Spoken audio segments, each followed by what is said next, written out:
మనం దేవుని వాక్యం ఏందో జఫన్యా పీటర్ గారు మనకి దేవుని వాక్యాన్ని అందిస్తారు. సంఘము, శిష్యరికము, దాంట్లో ఒక ముఖ్యమైన విషయం మనం మాట్లాడుకుంది ఏంటంటే, మనమందరం కూడా విశ్వాసలము అనే ఒక తలంపుతోనే ఉంటాం. కానీ నిన్నటి నుండి మనం ఒక నిర్ణయం తీసుకున్నాం. ఏంటంటే, మనము కేవలము విశ్వాసులం కాదు, శిష్యులం. మన దేశంలో గురు శిష్య అనే కాన్సెప్ట్, ఐడియా, తలంపు మనందరికీ బాగా తెలుసు. శిష్యుడు అనే మాట గ్రీకు భాషలో మాథెటీస్ అంటారు. మాథెటీస్ అంటే నేర్చుకునేవాడు అనే అర్థం. శిష్యుడు ఎప్పుడు నేర్చుకుంటాడు. ఇంకోటి ఏంటంటే, శిష్యుని యొక్క లక్ష్యం ఏంటంటే గురువులాగా అయిపోవాలని. గురువు బోధలు నేర్చుకొని గురువులాగా తయారైపోయి గురువులాగా అయిపోతుంటే బాగుంటుందని. అది మనం ఒక విశ్వాసి అలాంటి లక్ష్యం కలిగి ఉండడు. ఒక విశ్వాసి ఏంటంటే, దేవుణ్ణి నమ్ముకున్నాను, గుడికి వెళ్తాను, కానుకలు ఇస్తాను, మీటింగ్లో జరిగినప్పుడు వెళ్తాను, అంతవరకే. కానీ ఒక శిష్యుని యొక్క లక్ష్యం ఏంటంటే, నా గురువు పాదాల దగ్గర కూర్చొని నేర్చుకుంటాను, అంతేకాదు నేను నేర్చుకొని నా గురువులాగా అయిపోవాలి. అది మన లక్ష్యమై ఉండాలి. అలాగైనప్పుడు ఏమవుతుందంటే, ఆదిమ సంఘములో శిష్యులు క్రైస్తవులు అనబడిరి అని మనం చూసాం నిన్న. శిష్యులు క్రైస్తవులు అనబడిరి, క్రైస్తవులు శిష్యులు అనబడలే. అంటే నేను క్రైస్తవుణ్ణి, క్రైస్తవురాలను అనే హక్కు నాకు ఎప్పుడు వస్తుందంటే, నేను శిష్యత్వాన్ని పాటించినప్పుడే. ఆ శిష్యత్వపు ప్రక్రియలో ఉంటేనే అది మనకు సరిపోతుంది. నిన్న మనము 2 పేతురు 1 అధ్యాయంలో ఆ శిష్యత్వపు యొక్క ప్రక్రియ ఎక్కడ మొదలవుతుంది, ఎక్కడికి అంతమవుతుందో అనేది మనం 2 పేతురు 1 అధ్యాయంలో దాన్ని మనం గమనించాము. అది ఏంటంటే, తప్పించుకొనుట. ఎక్కడ నుండి ఎక్కడ తప్పించుకోవటం? భ్రష్టత్వము నుండి తప్పించుకొని దేవ స్వభావంలో పాలివారు అవ్వాలి అనే మన లక్ష్యం. దేవ స్వభావం మనకు కలిగి ఉండాలి, అది మన లక్ష్యం. దేవ స్వభావం అంటే ఇందాక మీకు చెప్పాను కదా, మన గురువులాగా అయిపోవటం, అది మన లక్ష్యం. అంతేకాని మనం కేవలము క్రైస్తవులని చెప్పుకోవడం వరకే కాదు. Hour aim should be that I become like Jesus. అదే మన గురి. ఈ గురి పెట్టుకొని చేయాలి అంటే మనం భ్రష్టత్వం నుండి తప్పించుకోవటం అనే మాట మనం చూసాం. భ్రష్టత్వం నుండి తప్పించుకోవటం, ఇక్కడి నుంచి మనం కొనసాగుదాం. నిన్న మనం ఏం చూసామంటే, విశ్వాసం అనే మాట చూసాం. ఒక వ్యక్తి భ్రష్టత్వం నుండి తప్పించుకొని దేవ స్వభావంలో పాలివాలు అవ్వాలి అంటే ఆయన తీసుకోవలసిన మొదటి మెట్టు ఏంటంటే విశ్వాసము. విశ్వాసము దేని వలన వచ్చునని చూసాము నిన్న. వినుట వలన, తినుట వలన కాదు, చూచుట వలన కాదని కూడా మనం చూసాం. ఈ రోజుల్లో చాలా చూపించుకోవడం ఎక్కువ అయిపోతూ ఉంది. ఒక టీవీ బోధకుడు ఏం చేస్తున్నాడు, ఒక 10 నిమిషాలు ఆయన చేసినవన్నీ చూపించాక అప్పుడు ప్రసంగం మొదలు పెడతాడు. అంటే ప్రజలకు ఏమి వారు తలంపులు కలిగిస్తున్నారంటే, ఇదిగో ఇవన్నీ చేసిన వ్యక్తి మీతో ఇప్పుడు మాట్లాడబోతున్నాడు వినండి అన్నట్టుగా ఉంది. అంటే అవన్నీ తప్పు, రైట్ అనే ఉద్దేశం కాదు. కానీ మనం యేసు క్రీస్తును ముందు పెట్టాలి, మనల్ని కాదు. యేసు క్రీస్తు బాప్తిసమిచ్చి యోహాను ఏమన్నాడు ఆయన he must increase, I must decrease. ఆయన హెచ్చించబడాలి, నేను తగ్గాలి. అది మన ధ్యేయం. ఎందుకంటే యేసయ్య మన గురువు. వీటి గురించి మనము ఎఫెసీ పత్రిక 1 అధ్యాయం 13వ వచనంలో ఇవన్నీ చూస్తే, సత్యవాక్యము, రక్షణ సువార్త, వినుట, విశ్వసించుట, ఇవన్నీ మనం చూసాం కదా. ఇవన్నీ మన కొరకు చాలా ఇంపార్టెంట్. విశ్వసించుట, ఆ తర్వాత ముద్రించుట అనేది చూసాం. ముద్ర పడాలి. కేవలము విశ్వసిస్తే సరిపోదండి. పరిశుద్ధాత్మ ముద్ర పడిన తర్వాతే ఆ వ్యక్తి రక్షణ పొందాడు అనే సర్టిఫికేట్ లాగా ఉంటుంది. ఒకడు నీటి మూలముగాను ఆత్మ మూలముగాను జన్మించితేనే, మైండ్ కాదండి, నీటి మూలముగా ఆత్మ మూలముగా జన్మించితేనే. చాలామంది ఈ రోజులు ఏమంటున్నారు, మేము కూడా యేసుని నమ్ముకుంటాం సార్, మాకు కూడా యేసు అంటే చాలా ఇష్టం అండి, మా ఇంట్లో కూడా యేసు ప్రభు బొమ్మ ఉందండి. అది విశ్వాసం కాదండి. అలాంటి వారు రక్షణ పొందారనే భ్రమలో ఉంటున్నారు. అది రక్షణ కానే కాదు. రక్షణ పొందిన వారికి నిశ్చయత ఉండాలి, వెరీ ఇంపార్టెంట్. అది మనము కొంచెం చూద్దాం ఈరోజు. మరి మారు మనసు అనే అంశం అంటే దీనిలోనే 2 పేతురు 1 అధ్యాయం 4లో మనం ఏం చూసాం, మొదటి మెట్టు ఏంటి? విశ్వాసం అని చూసాం కదా. అందుకే విశ్వాసం, ఒక వ్యక్తి విశ్వాసంలోకి వచ్చాడని ఎలా తెలుస్తుంది? నిన్న మనం ఏం చూసాము? సైతాను కూడా విశ్వాసి అని చూసాం కదా. వాడు కూడా యేసు ప్రభు మీద నమ్మకం ఉంది, వాడు కూడా విశ్వాసియే. కానీ వాడి విశ్వాసము వాడిని యేసయ్యలాగా చేయదు. ఎందుకంటే వాడికి రక్షణ లేదు, కేవలం విశ్వాసం వరకే ఉంది.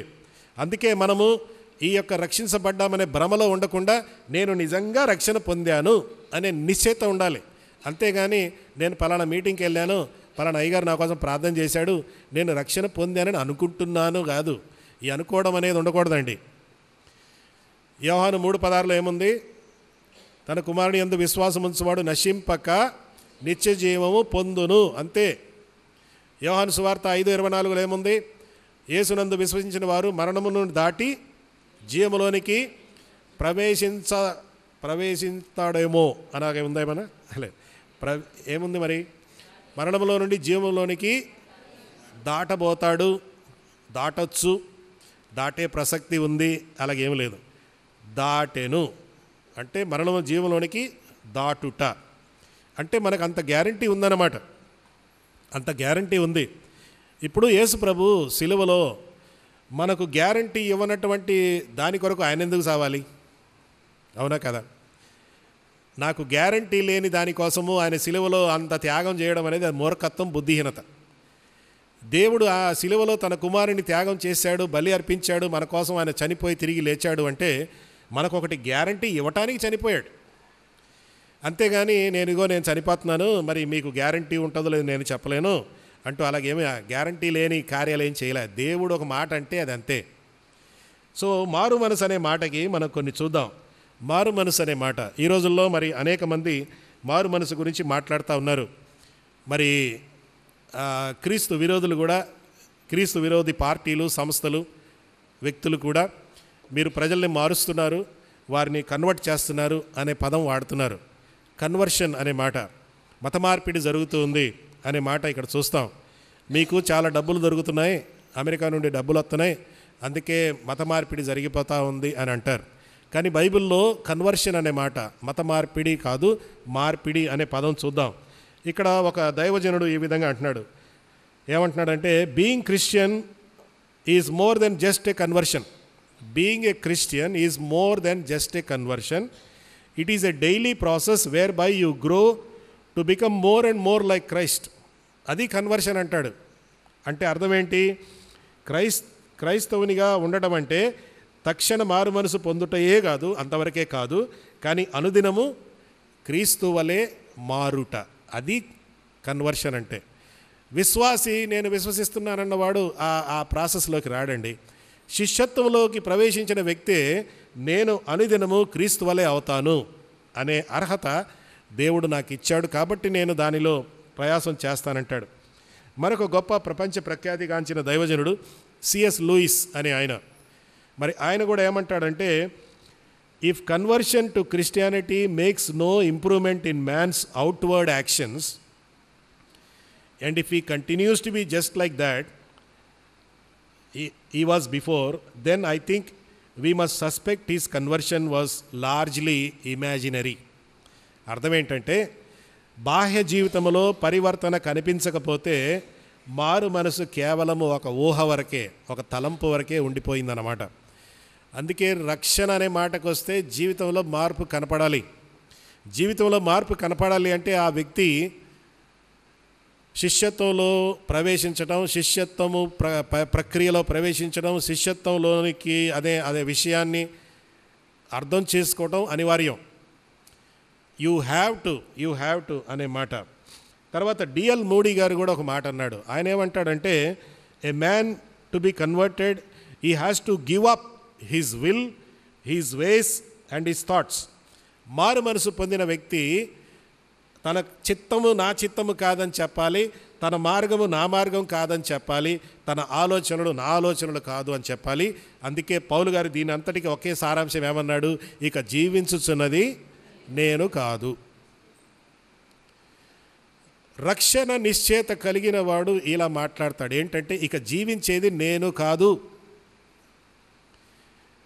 విశ్వాసిగా ఉన్నవాడు ఏంటంటే, విశ్వాసి కాబట్టి తన ఇష్టానుసారంగా కూడా జీవిస్తూ ఉంటాడు.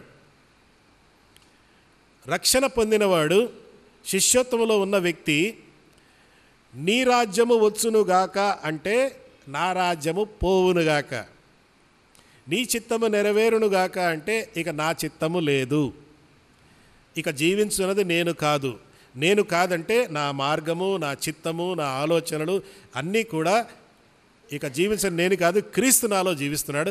ఆ క్రీస్తే నాకు మార్గం, ఆ క్రీస్తు చిత్తమే నా చిత్తము, ఆ క్రీస్తు ఆలోచనలే నా ఆలోచన. అందుకే శిష్యత్వం అనేది ఒక పెద్ద ప్రక్రియ. క్రైస్తవ జీవితం అంత సులభమైంది కాదండి. ఇద్దరు వ్యక్తులు ధనవంతులు యేసయ్య దగ్గరికి వచ్చారు. ఒక ఆయన ఏమన్నాడు, నిత్య జీవం పొందడానికి నేనేం చేయాలంటే యేసుప్రభు ఏమన్నాడు, ఏబిసిడి ఒక పెద్ద లిస్టు పెట్టాడు. ఇవన్నీ చెయ్యి బాబు అంటే ఇవన్నీ చేస్తున్నాను చిన్నప్పటి నుండే అన్నాడు. అయితే ఇంకో పని చెయ్యి అన్నాడు, నీకున్నదంతా వదిలేసి రమ్మన్నాడు. అమ్మ బాబోయ్ అది నా వల్ల కాదన్నాడు. ఇంకో ధనవంతుడు యేసయ్య దగ్గరికి వచ్చాడు. యేసు ఎవరో అని చూడగోరాను. ఎవరాయన? ఎక్కయ్య. ఆయనకు కూడా యేసయ్య చెప్పాడు. ఆయన యేసయ్యను ఆయన కలుసుకున్నాడు, ఈయన కలుసుకున్నాడు. ఒక వ్యక్తి నిత్య నాశనానికి వెళ్ళిపోయాడు, మరో వ్యక్తి నిత్య జీవాన్ని పొందాడు. కారణం ఏంటంటే ఒక వ్యక్తి శిష్యత్వానికి సిద్ధపడటంలే, కేవలం యేసయ్యకు అభిమానిగా ఉండి యేసయ్యను వెంబడించడానికి ఇష్టపడుతున్నాడు. కానీ యేసయ్యను వెంబడించాలంటే చాలా కోల్పోవాలి, పోగొట్టుకోవాలి, వదిలిపెట్టాలి అని తెలుసుకోవట్లే. జక్కయ్య ఆయన కేవలము విశ్వాసం వరకే కాదు, శిష్యుడిగా ఉండటానికి ఇష్టపడ్డాడు. కాబట్టి యేసయ్య చెప్పకముందే ప్రభా నాకు ఉన్నదంతా ఇచ్చేస్తున్నాడు ముందే చెప్పేశాడు. శిష్యత్వంలో ఉన్న వారికి ఒక సూచన ఏంటో తెలుసా, వారి జీవితంలో దేవుడు ఆయనకి ఇష్టం లేని అన్నీ చూపిస్తూ ఉంటాడు. చూపించినప్పుడు అవన్నీ వదులుకోవటానికి ఇష్టపడాలి. వదిలిపెట్టేటప్పుడు కష్టంగా ఉంటుంది, వదిలిపెట్టేటప్పుడు కొంచెం ఇబ్బందికరంగా ఉంటుంది. ఎందుకంటే ఇవన్నీ కూడా మన జీవితంలో కొన్ని సంవత్సరాలుగా తెచ్చుకున్నాం కదా. ఇప్పుడు మారు మనసు పొందాక యేసయ్య శిష్యురాలుగా ఉండాలని నిర్ణయం తీసుకున్నాక వాటిని వదిలిపెట్టడం చాలా కష్టం. నిన్న మనం ఏం చూసాము, ప్రాచీన స్వభావమును వదిలి నవీన స్వభావమును ధరించాలి. నవీన స్వభావం కావాలంటారు. అయ్యగారు ప్రార్థన చేయండి, అయ్యగారు నాకు అది కావాలి, నాకు ఇది కావాలి, దేవా నాకు అది ఇస్తావా ఇది ఇస్తావంటే బాబు ముందు ఆ ప్రాచీన స్వభావాన్ని వదిలేసేయి. అది శిష్యత్వం వల్లే సాధ్యం.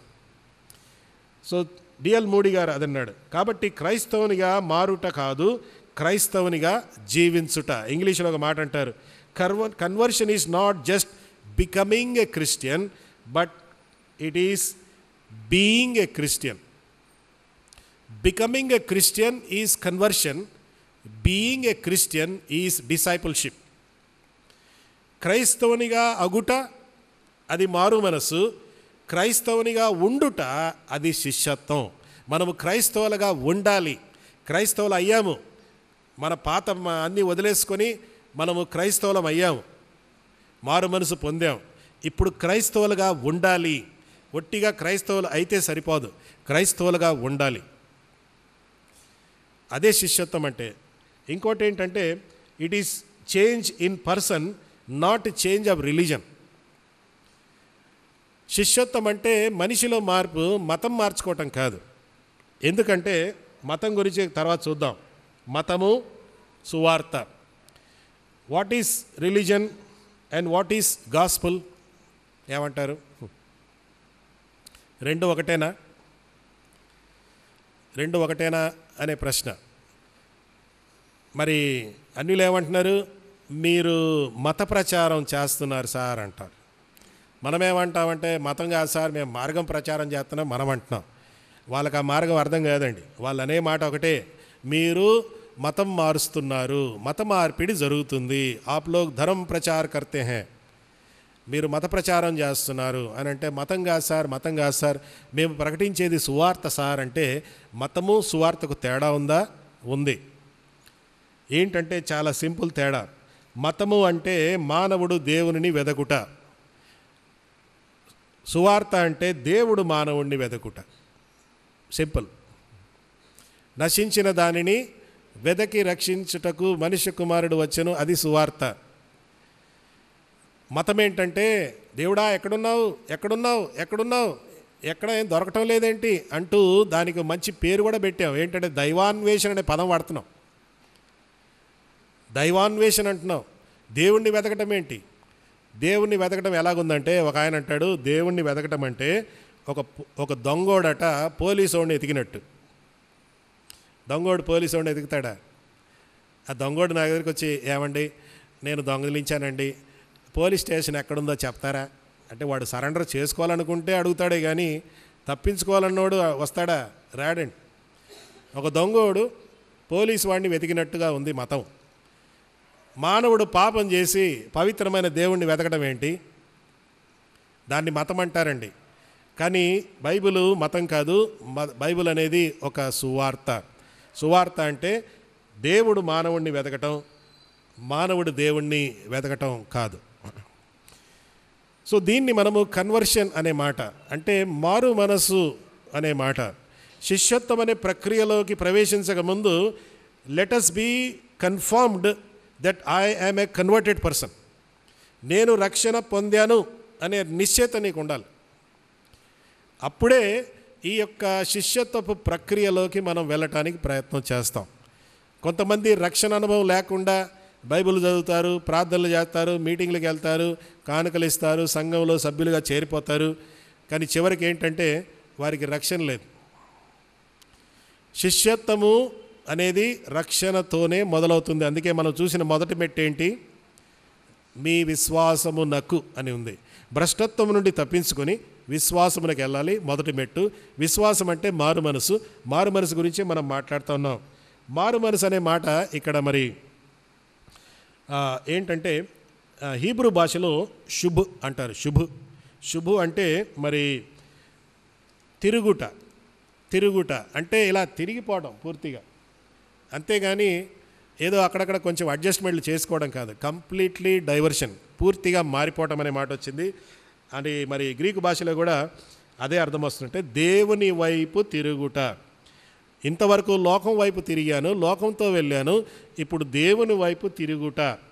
అపోస్తలుల కార్యము 9వ అధ్యాయంలో పౌలు గారు లేక సౌలు లోకం వైపు వెళ్తూ ఉన్నాడు, లోకంతో వెళ్తూ ఉన్నాడు. ఒకరోజు యేసయ్యను కలుసుకున్నాక దేవుని వైపు తిరుగుట అనే మాట, దేవుని వైపు తిరుగుట. ఇంగ్లీషులో ఒక ఆయన మంచి మాట వాడాడు. Conversion is leaving sin and living for God. Leaving sin and living for God. పాపాన్ని వదులుట, యేసయ్య కొరకు జీవించుట. Leaving sin and living for God అనే మాట వచ్చింది. అయితే మరి యేసు ప్రభు మారు మనసు గురించి ప్రస్తావించినప్పుడు ఆయన ఏమంటున్నాడు? మారు మనసా శిష్యత్వమా? ఎవరైనాను మారు మనసు పొందగోరితే అని అన్నాడా? లేకుంటే ఏమన్నాడు? ఎవరైనాను నన్ను వెంబడింపగోరితే. అంటే యేసయ్య డైరెక్ట్గా డిమాండ్ ఏం చేస్తున్నాడంటే శిష్యత్వాన్ని డిమాండ్ చేస్తున్నాడు. ఎవరికైనా మారు మనసు కావాలంటే నా దగ్గరికి రండి, సిలువను మోయండి అంటలే. ఎవరైనాను నన్ను వెంబడించాలి అంటే, మీరు నన్ను గురువుగా పెట్టుకోవాలి అంటే, మీరు నాకు శిష్యులుగా ఉండాలి అంటే మీరు ఇవన్నీ చేయాలి అని మనం చూసాం. శిష్యత్వం కొన్ని విషయాలు, ఈ కొన్ని రెఫరెన్సులు ఉన్నాయిలేండి. అయితే మారు మనసు అనే మాట హిందూ మత నాయకులు కొంతమంది ఏం చేశారంటే, క్రైస్తవులు మత మార్పిడికి ఉపయోగించే పద్ధతులు ఏమిటి, వాట్ ఆర్ ద మెథడ్స్. నా దగ్గర వీడియో కూడా ఉంది, కానీ నేను ఇంత పెద్ద ఆడియన్స్కి నేను చూపించను, కొద్దిమందికే చూపిస్తాను. ఎందుకు చెప్తున్నానంటే, మరి హైందవ సహోదరులు కూడా ఈ మత మార్పిడి క్రైస్తవ కార్యక్రమాలని చూస్తూ ఉన్నారు.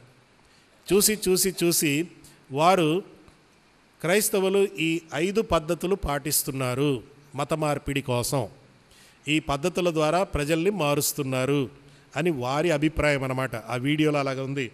వాటిలో ఆ పాయింట్స్ నేను ఇక్కడ చూశాను. మొదటిది ఏంటంటే, ఏదైనా మరి కొన్ని సైక్లోన్ కానీ భూకంపాలు జరిగినప్పుడు వెంటనే క్రైస్తవులు అక్కడికి వెళ్ళిపోతారు.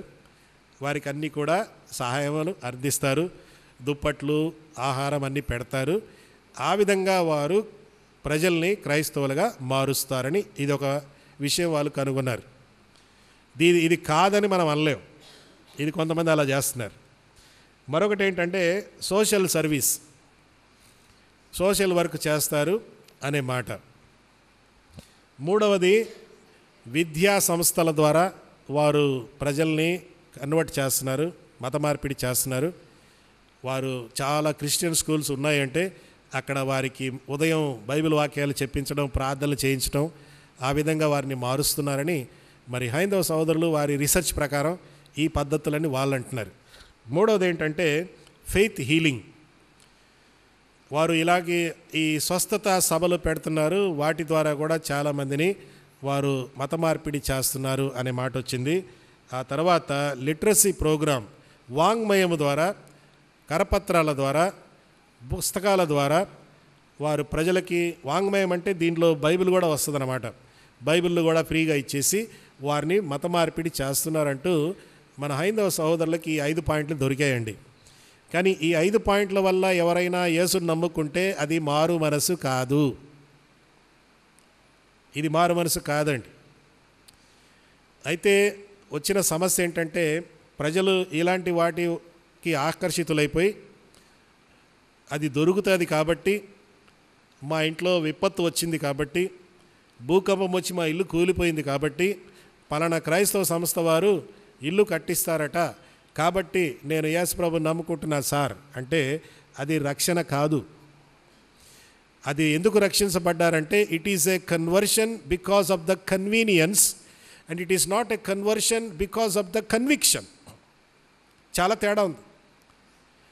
ఏ person should be converted not because of the convenience, he must be converted because of the conviction. అనుకూలంగా ఉంది కాబట్టి యేసుని నమ్ముకుంటే మాకు ఇల్లు కట్టిస్తారంట, యేసుని నమ్ముకుంటే బట్టలు ఇస్తారట, యేసుని నమ్ముకుంటే నో, అది ఆ నమ్మకం అనేది నిజమైన నమ్మకం కాదు. అలాంటి వారు శిష్యత్వపు ప్రక్రియలో అడుగు పెట్టనే లేరు. వారికి శిష్యత్వము అనేది లేదండి. శిష్యత్వంలో ఏముంది? శిష్యత్వంలో ఏముందంటే వదులుకోవాలి, వీళ్ళేంటంటే కావాలంటున్నారు. సో చాలా తేడా వచ్చేసింది అక్కడ. వీరు యేసుని నమ్ముకొని మాకు అది దొరుకుతుంది, మేము అది తీసుకుంటున్నాం, మేము అది పొందాం కాబట్టి యేసుని నమ్ముకున్నామంటే వారు మళ్ళీ శిష్యత్వంలోకి వచ్చారనుకోండి, వదిలేసుకోవాలి కొన్ని. కాబట్టి దానికి దీనికి సంబంధమే లేదు. సో ఈ మాటలు వింటున్న నీవు, నీ రక్షణ నిజంగా నీకు ఆ నిశ్చయిత ఉందా? ఎందుకు రక్షణ పొందావు? నిజంగా రక్షణ పొందావా? ఆ భలేవాళ్ళండి, గుడికి వస్తున్నాను ఇన్ని సంవత్సరాలుగా, గుడికి వస్తున్నావులే, రక్షణ ఏమిటి? ఒకడు నీటి మూలముగాను ఆత్మ మూలముగాను జన్మించితేనే అనే మాట. రక్షణ అనేది బయట కాదండి, లోపల నుండి జరగాలి. అందుకే మనము శిష్యులంగా ఉండాలి అంటే ఏంటి ప్రాబ్లం ఏంటంటే నేను ఎరిగిన క్రీస్తే నేను ప్రకటించే క్రీస్తు. నువ్వు ఎరిగిన క్రీస్తు రక్షకుడు అంటే నువ్వు ప్రకటించే క్రీస్తు కూడా రక్షకుడు. నీవు ఎరిగిన క్రీస్తు స్వస్థపరచువాడు అంటే నువ్వు ప్రకటించే క్రీస్తు కూడా స్వస్థపరచువాడు. ఎరిగిన క్రీస్తు దయ్యాలు ఎల్లగొట్టేవాడు అంటే నువ్వు ప్రకటించే క్రీస్తు దయ్యాలు ఎల్లగొట్టే క్రీస్తు.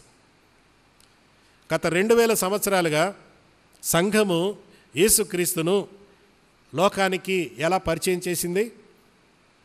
2000 సంవత్సరాలుగా, ఈ 2000 సంవత్సరాలుగా సంఘము యేసుక్రీస్తును రక్షకుడు అని పరిచయం చేసిందా? చెయ్యలే.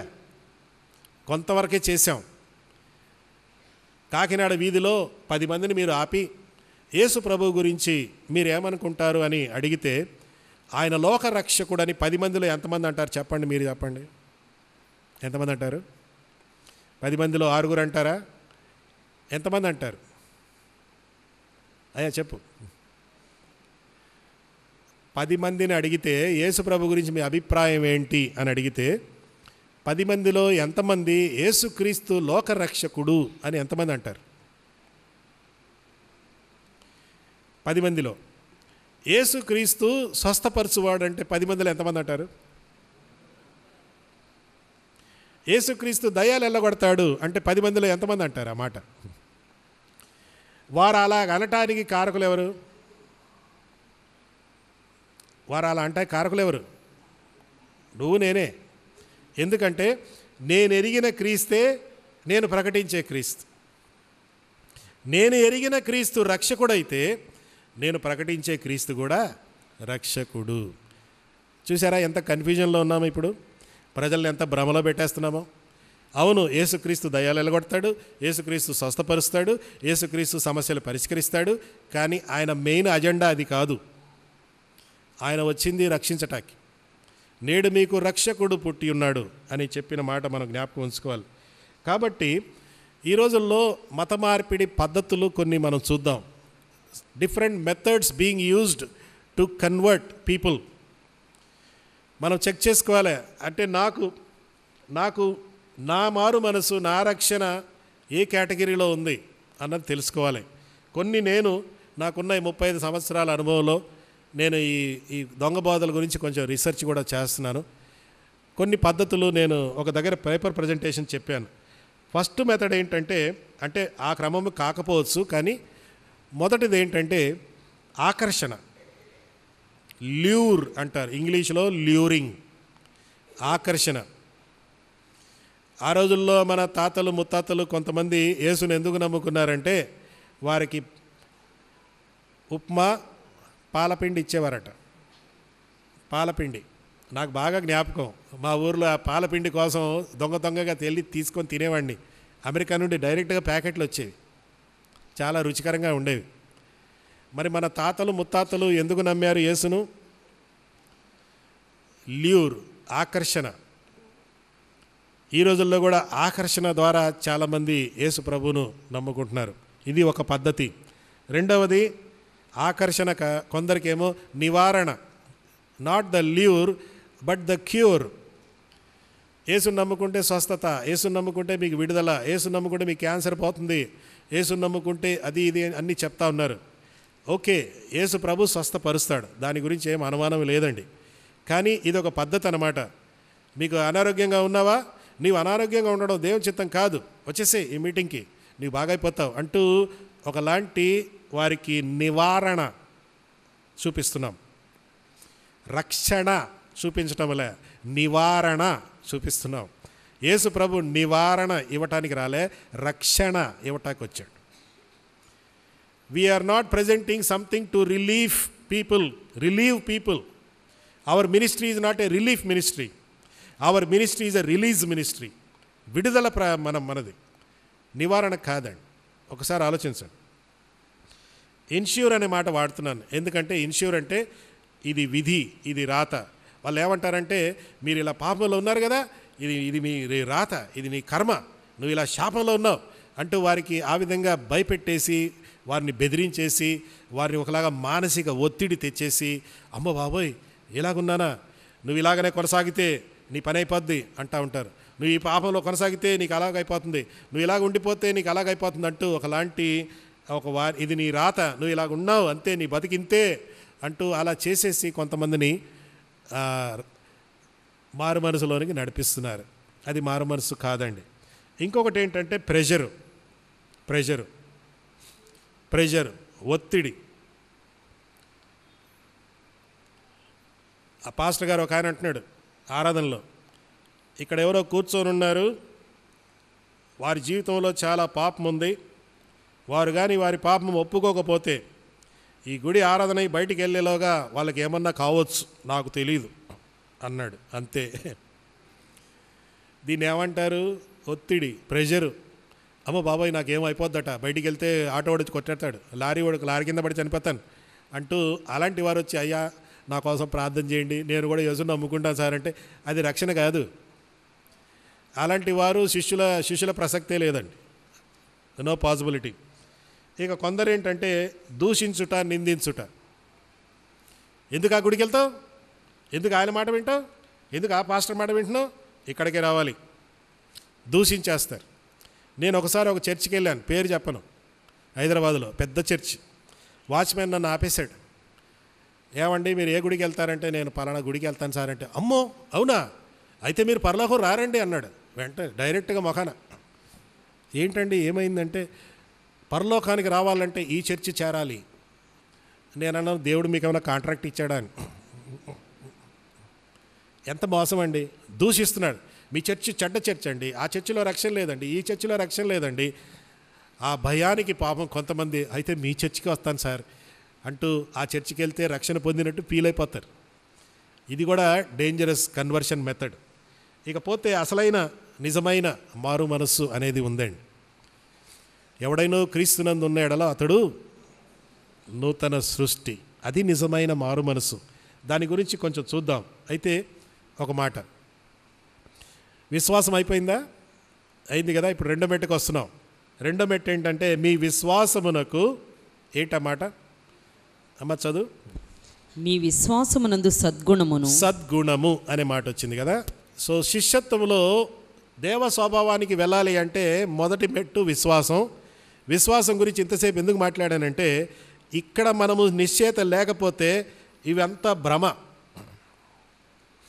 ఇదంతా భ్రమలోనే ఉంటుంది. Unless you are sure about your salvation you cannot take this journey. అది తర్వాత కొంచెం వివరంగా చెప్తాను. సద్గుణము అంటే మంచి గుణము. ఇందాక మారు మనసు పొందకముందు మన బతుకు ఎలాగుంది? భ్రష్టత్వము. మనలో మంచి గుణం లేదు. మనలో మంచి గుణం లేదు కాబట్టి భ్రష్టులంగా ఉన్నాము.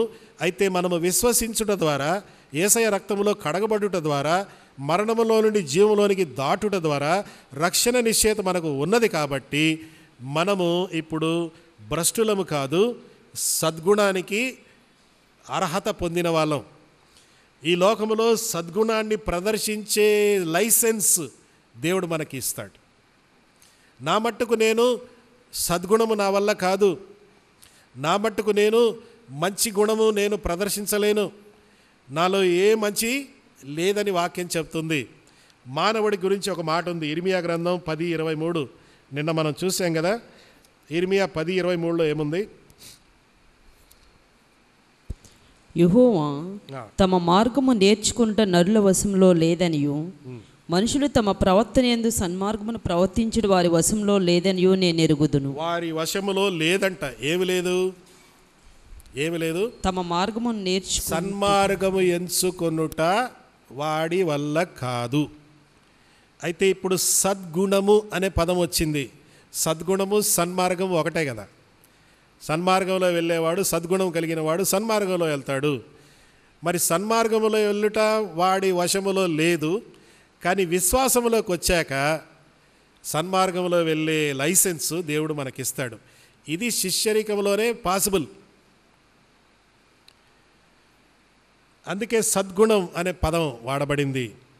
మంచి గుణాన్ని ప్రదర్శించే అర్హత దేవుడు నాకు ఇస్తున్నాడు. ఇక నేను జీవించేది నేను కాదు. పౌలు మారు మనసుకి ముందు సద్గుణము లేదు, అన్ని భయంకరమైన గుణలక్షణాలు. అలాంటి వ్యక్తి మారిపోయాక ఆయనలో సద్గుణము కనపరిచే, ప్రదర్శించే లైసెన్సు, అర్హత దేవుడు నీకు నాకు ఇస్తున్నాడు. అది శిష్యరికంలోనే పాసిబుల్. ఈ సద్గుణము ఏ రంగాల్లో ప్రదర్శించాలనేది రేపు మనం చూద్దాం. రేపు ఎఫ్ఎస్సి పత్రికలో కొన్ని విషయాలు మనం చూడబోతున్నాం. ఏ రంగాల్లో నేను సద్గుణం కనపరచాలి? అన్ని రంగాల్లో. పలానా రంగం అని ఏమి లేదండి. వ్యక్తిగత జీవితం, కుటుంబ జీవితము, సంఘ జీవితము, సమాజ జీవితము, పని స్థలంలో కూడా అన్ని రంగాల్లో నేను సద్గుణము ప్రదర్శించాలి. అదే శిష్యత్వం అంటే. సో ఇక్కడ సద్గుణం అనే మాట వచ్చింది. సద్గుణం అంటే నైతిక శ్రేష్టత, మారల్ ఎక్సలెన్స్ అనే మాట వస్తుంది. శిష్యత్వంలో అది మనకు కావాలి. ఈ సద్గుణాన్ని ప్రదర్శించాలంటే మనకు ఇవన్నీ తెలిసి ఉండాలి. ఫిలిప్పు పత్రిక చూడండి. ఫిలిప్పు 4:8 ఏముంది?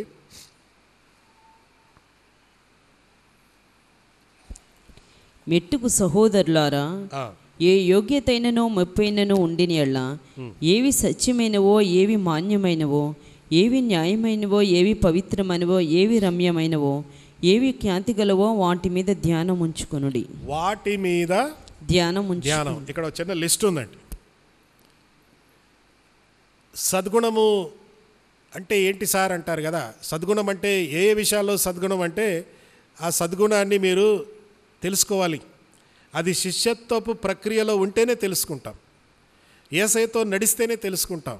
ఆదివారం వారానికి ఒకసారి గుడికొస్తే తెలుసుకోలేమండి, కొంతవరకే తెలుసుకుంటాం. కానీ క్రైస్తవ జీవితం అనేది అది అనుదినము ఉండాలి. నేను ఒక మాట వాడుతూ ఉంటాను. మనమందరము ఫుల్ టైం క్రైస్తవులము, మనము పార్ట్ టైం క్రైస్తవులం కాదు. పార్ట్ టైము ఉద్యోగం ఉండొచ్చేమో కానీ పార్ట్ టైం క్రైస్తవేమో లేదు. మన దేవుడు ఫుల్ టైం దేవుడా, పార్ట్ టైం దేవుడా చెప్పండి? మరి దేవుడు ఫుల్ టైం అని మనం ఆశిస్తే దేవుడు కూడా మనం ఫుల్ టైం శిష్యులుగా ఉండాలని ఆయన కూడా ఆశిస్తున్నాడు. మనము పార్ట్ టైం శిష్యులుగా ఉండటానికి వీల్లేదు. ఫర్ ఎగ్జాంపుల్, నేను నా భార్యకు పార్ట్ టైం మొగుడిని కాదు, నేను డైరెక్ట్గా మాట్లాడుతున్నాను. మా ఆవిడ ఇప్పుడు వైజాగ్లో ఉంది, నేను కాకినాడలో ఉన్నాను, కాబట్టి ఆమె దారి ఆమెది, నా దారి నాది అంటూ నేను వైజాగ్ వెళ్ళే వరకు నేను ఆమెకు మొగుడిని కాదని చెప్పలేను. నేను కాకినాడలో ఉన్నా, కెనడాలో ఉన్నా, అమెరికాలో ఉన్నా, ఏ దేశంలో ఉన్నా, ఏ రాష్ట్రంలో ఉన్నా నేను ఫుల్ టైం ఆమెకు భర్తను. ఆమె కూడా మా వారు వెళ్ళిపోయారు కదా, నేను సరదాగా నా ఇష్టానుసారంగా దీవిస్తానని ఆమె కూడా ఉండడానికి వీల్లేదు. మేమిద్దరము కూడా ఒకరికొకరము ఫుల్ టైం భార్య భర్తలం. అదనమాట. పార్ట్ టైం విశ్వాసిగా, పార్ట్ టైం విశ్వాసిగా ఉండొచ్చు, కానీ శిష్యరికంలో మాత్రం ఫుల్ టైం. సో అందుకే ఇక్కడ ఏమంటాడంటే, ఏవి సత్యమైనవో, మాన్యమైనవో, న్యాయమైనవో, పవిత్రమైనవో, ఖ్యాతి గలవో వాటి మీద ధ్యానం ఉంచుకొనుడి. అంటే అసలు వాటిని ముందు తెలుసుకోవాలి కదా, అవేంటో తెలుసుకొని అప్పుడు వాటి మీద ధ్యానం ఉంచుకోవచ్చు. అసలు అవేంటో తెలియనప్పుడు వాటి గురించి ఏం ఆలోచిస్తావు? సో సద్గుణము అనే మాట, ఈ సద్గుణం అనేది ఒక రోజులో రాదండి. ఈ సద్గుణం అనేది ఒక అభ్యాసం. నాలో ఈ సద్గుణము ఉందా లేదా అని ఎలా తెలుసుకుంటావు? ఒక చిన్న ప్రేమ పరీక్ష చేసుకుందామా? లవ్ టెస్ట్ అంట. లవ్ టెస్ట్ ఏంటంటే 1 కొరింథీ 13వ అధ్యాయంలో మనకి ఇప్పుడే తెలిసిపోతుంది మనలో సద్గుణం ఉందో లేదో, లేక అది ఎంతవరకు ఉంది అనే మాట ఒకటి చూద్దాం. 1 కొరింథీ 13వ అధ్యాయం మనందరికీ తెలిసిన అధ్యాయమే. అది ప్రేమ గురించి ఉంది కదా. అయితే ప్రేమ గురించిన ఒక చిన్న పరీక్ష పెట్టుకుందాం. ఏంటంటే ఇలా చదవాలి. 4, 5, 6 వచనాలు ఉన్నాయి కదా. ఈ వచనాలు మీరు ఎలా చదవాలంటే, ఎక్కడెక్కడ ప్రేమ అనే పదం ఉందో అక్కడ మీ పేరు పెట్టి చదవండి. అప్పుడు మనకు తెలిసిపోద్ది మనలో సద్గుణం ఎంతవరకు ఉందో, ఎంతవరకు లేదో, ఎంతవరకు లోపించిందో మనం చూద్దాం. మనకు టైం లేదు కాబట్టి నేనే చదువుతాను, నా పేరే పెట్టి చదువుతాను. చూడండి 13:4. జఫన్యా పీటరు దీర్ఘకాలము సహిస్తాడు, జఫన్యా పీటరు దయ చూపిస్తాడు, జఫన్యా పీటరు మత్సరపడడు, జఫన్యా పీటరు డంబంగా ప్రవర్తించడు, జఫన్యా పీటరు ఉప్పొంగడు, జఫన్యా పీటరు అమర్యాదగా నడవడు, జఫన్యా పీటరు తన స్వప్రయోజనం కోసం విచారించుకొనడు, జఫన్యా పీటరు త్వరగా కోపపడడు, జఫన్యా పీటరు అపకారము మనసులో ఉంచుకొనడు. ఇలా చదవాలండి. మీకు టైం ఏమైనా చదువుకుంటారు ఇప్పుడే? మీరే మార్కులు ఇచ్చుకోండి. దీంట్లో అన్నిట్లో పాస్ అయ్యామా లేదా, వెనక ముందు అవుతున్నామా? ఇది లవ్ టెస్ట్ అంటారు. ఇది రోజు 3 సార్లు ఈ ట్యాబ్లెట్లు తీసుకోవాలి. దీనికి చాలా సైడ్ ఎఫెక్ట్స్ ఉంటాయి. అంటే మీరు ఇది పాటిస్తే సైడ్ ఎఫెక్ట్, వేరే వాళ్ళకి దీని ఎఫెక్ట్ పడుతుంది. సైడ్ ఎఫెక్ట్ అన్నమాట, అందరికీ సైడ్ ఎఫెక్ట్ పడుతుంది. ఇది ప్రేమ పరీక్ష. సద్గుణం అంటున్నాం కదా, శిష్యరికంలో ఇది ప్రాక్టీస్ చేయాలి. ఇంకో మాట చూద్దాం. ఇది మనం నిన్న చూసాం. సద్గుణము అంటే ప్రాచీన స్వభావమును వదిలి నవీన స్వభావమును ధరించుకొనుట. ఈ నవీన స్వభావము దేవుని వాక్యము చదువుట ద్వారా మనం తెలుసుకుంటాం. శిష్యరికం అనే ప్రక్రియలో ఉంటేనే అది మనం తెలుసుకుంటాం. అది మనకు చాలా అవసరం. ఇంకో మాట ప్రాచీన స్వభావం, నవీన స్వభావం అనే మాట వచ్చింది. అంతేకాకుండా సద్గుణము అంటే ఆత్మఫలము. ఆత్మఫలం ఏమనగా అనే మాట వచ్చింది. మళ్ళీ ఆత్మఫలం ఏమనగా ప్రేమ. ఇవన్నీ సద్గుణం. ఇవన్నీ మనము భ్రష్టత్వంలో ఉన్నప్పుడు ఇవి మన వల్ల కావవి. కానీ భ్రష్టత్వం నుండి తప్పించుకొని విశ్వాసంలోకి వచ్చాం కదా, నిజంగా మారు మనసు పొందాం కదా. కాబట్టి ఇప్పుడు ఆత్మఫలము ప్రదర్శించే హక్కు, అర్హత, అధికారం, అభిషేకం ఇవ్వబడింది. దానినే మనము ప్రదర్శించుట ద్వారా ఈ సద్గుణం అనేది మనలో నుండి బయటికి వస్తుంది. అది శిష్యరికం. విశ్వాసము సద్గుణం అనే మాట వచ్చిందా? ఇప్పుడు ఈ వ్యక్తి విశ్వాసము నుండి సద్గుణం అనే నెక్స్ట్ స్టెప్ ఎక్కాడు. ఇప్పుడు సద్గుణము ప్రాక్టీస్ చేస్తూ ఉన్నాడు. సద్గుణం అనేది నేను నేర్చుకోవాలి శిష్యరికంలో. సద్గుణము నేర్చుకోవాలంటే ఎక్కడి నుండి నేర్చుకోవాలి? ఏదో అయ్యగారి ప్రసంగాలు వినాలా? కొన్ని పుస్తకాలు చదవాలా? ఈ సద్గుణము నేను ఎక్కడి నుండి నేర్చుకుంటాను? పలానా బాబా స్వామి గురువుల దగ్గరికి వెళ్ళాలా? లేదండి. ఈ సద్గుణము మళ్ళీ దేవుని వాక్యం దగ్గరికి వస్తేనే ఈ వాక్యము నాకు సద్గుణాన్ని నేర్పిస్తుంది. ఈ వాక్యము నాకు అనేక విషయాలు నేర్పిస్తుంది. అందుకే నాకు కావలసినది 3వ మెట్టు.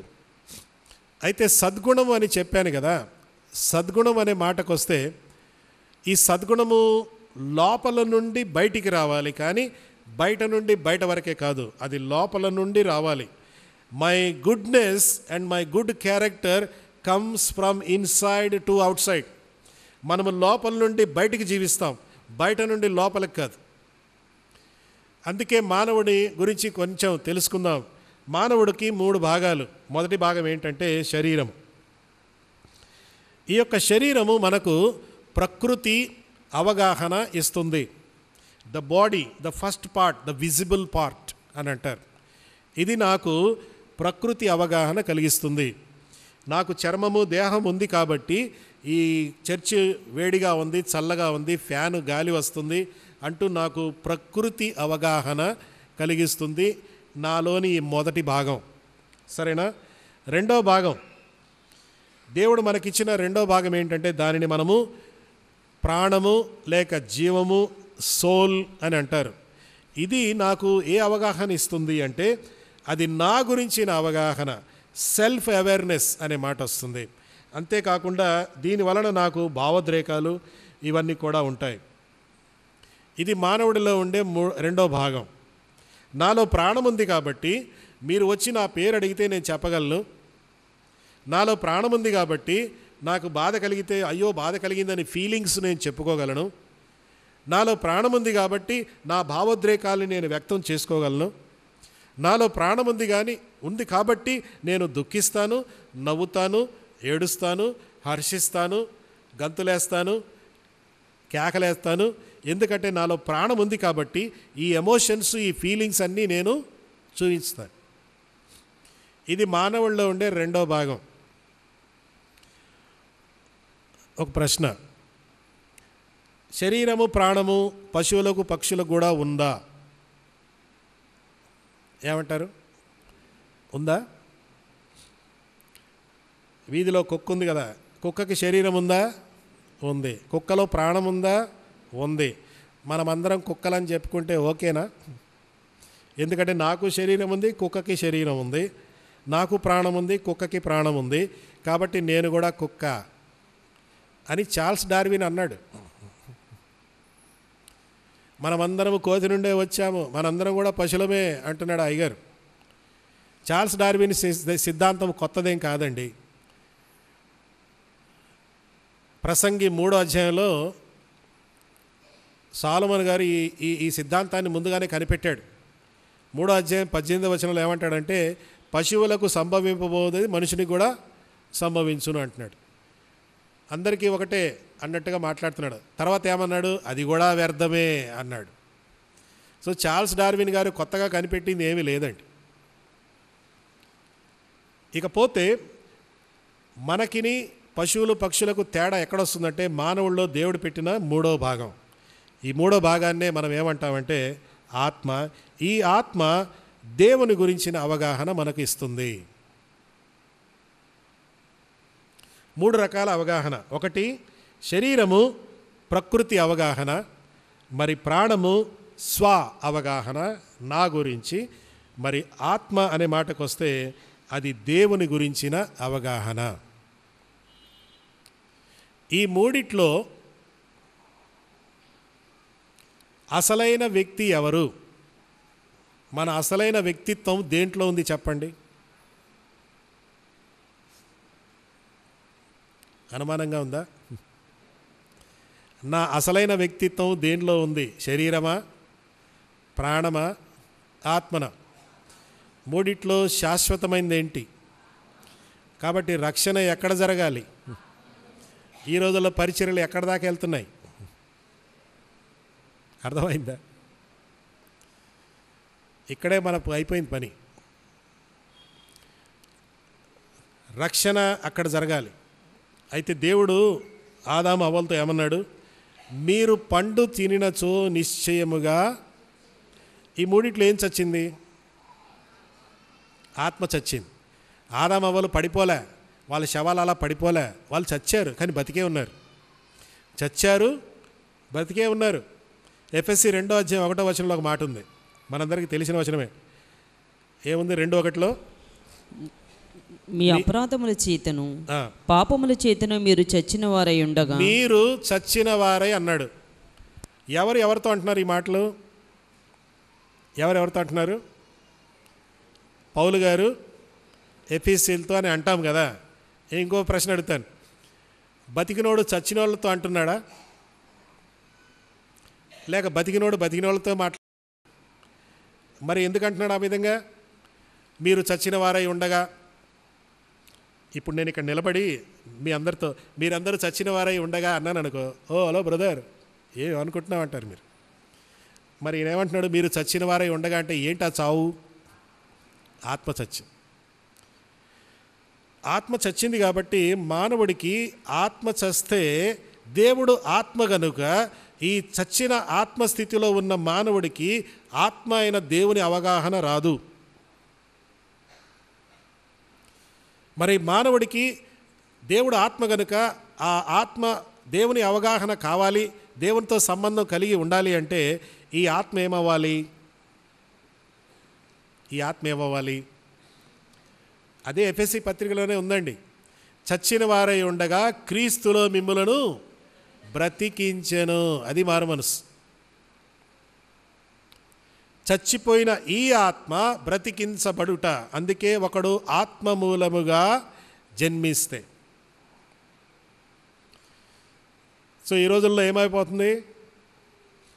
ఈ రోజుల్లో పరిచర్యలు ఎక్కడి వరకు వెళ్తున్నాయి చెప్పండి మీరు?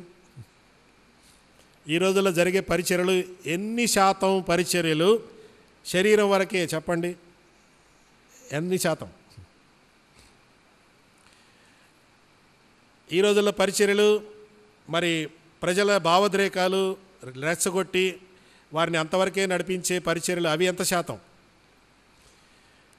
లేక ప్రజల్ని నిజంగా వారి ఆత్మీయ అక్కర వరకు చేరుకొని వారు చచ్చిపోయిన స్థితిలో ఉన్నారని వారికి అవగాహన కలిగించి వారి చచ్చిపోయిన పరిస్థితిలో నుండి యేసు క్రీస్తులో వారు తిరిగి జన్మించి మారు మనసు పొందే ఆ పరిచర్యలు ఎంత శాతం?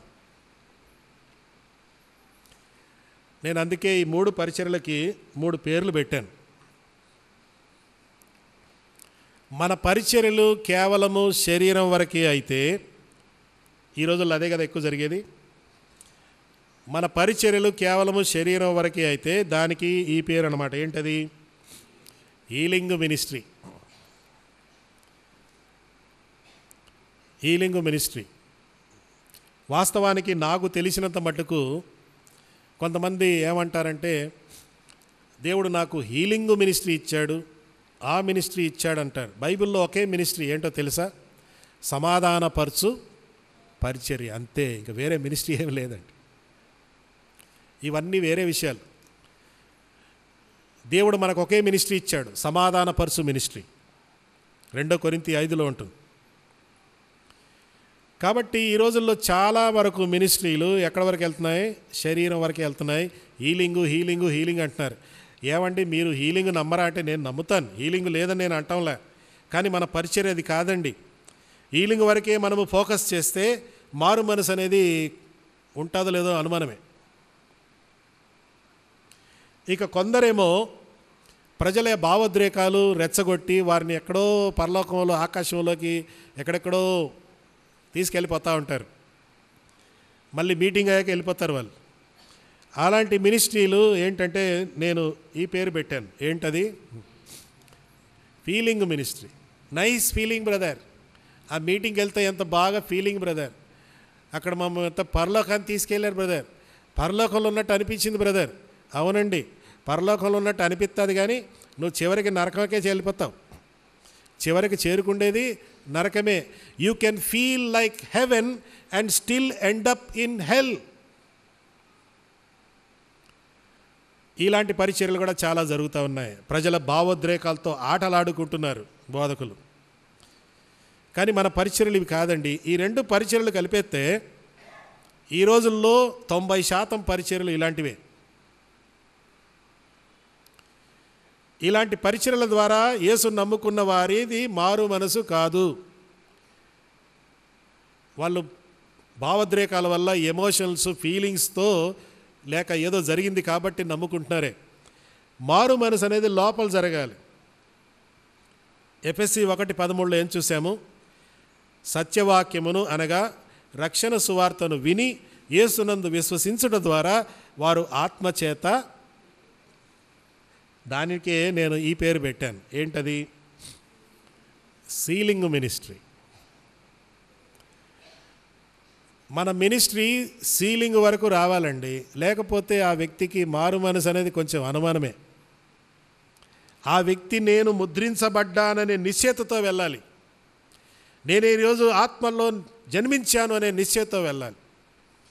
ఆ నిశ్చయత కూడా మనం కలిగించి వారికి, ఆ నిశ్చయత వారికి కలిగించి పంపాలి. అంతేగాని యేసయ్య నిన్ను బాగా చేశాడు, నీకు ఇక్కడ అంతా బాగైపోద్ది, పో అమ్మ నీ కోసం ప్రార్థన చేస్తానంటే ఓకే. కానీ రక్షణ పొందిందా? రక్షణ పొందాడా ఆ వ్యక్తి? లేదు. రక్షణ పొందాడు నిశ్చయత అనే మాటకు వస్తే ముద్ర పడాలండి. ఆ ముద్ర పడుట ద్వారానే ఒక వ్యక్తి ఆత్మ మూలముగా జన్మించాడు. Healing, feeling, ceiling. ఆలోచించు, ప్రజల్ని ఎంత భ్రమలో పెట్టేస్తున్నామో. అంటే హీలింగ్ లేదని నేను అంటం లేదు, ఫీలింగ్స్ అనేవి లేదని నేను అంటం లేదు. కానీ మన పరిచర్యలు వీటికే పరిమితం అయిపోయి అది సీలింగ్ దాకా రాకపోతే మనం ఆ వ్యక్తికి అన్యాయం చేస్తున్నాం.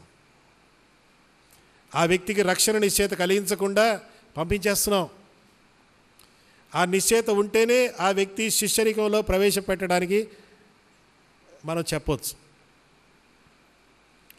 ఎందుకంటే శిష్యరికంలో హీలింగులు, ఫీలింగులు ఉండవు.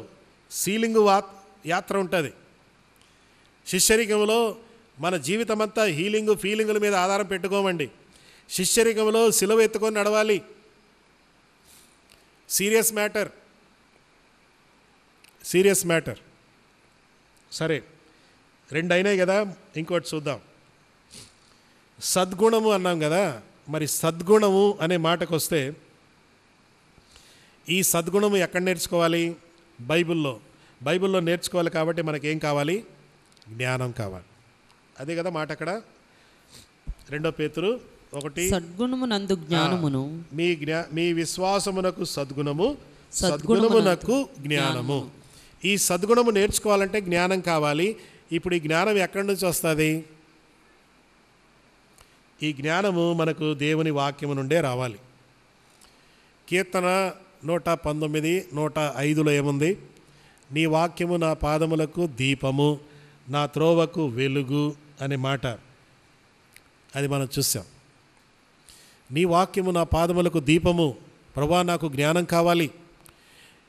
నీవు నన్ను సద్గుణాన్ని ప్రదర్శించే అర్హత నాకు ఇచ్చావు. కానీ ఈ సద్గుణం అంటే ఏంటో నాకు తెలియదు ప్రభువా.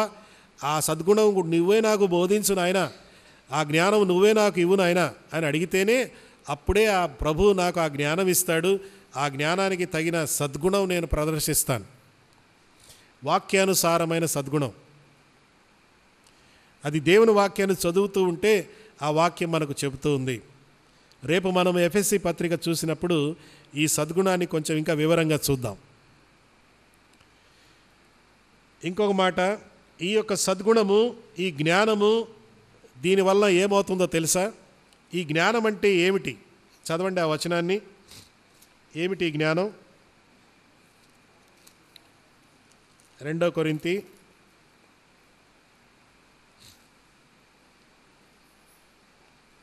చదవండి. ప్రకృతి సంబంధం 14.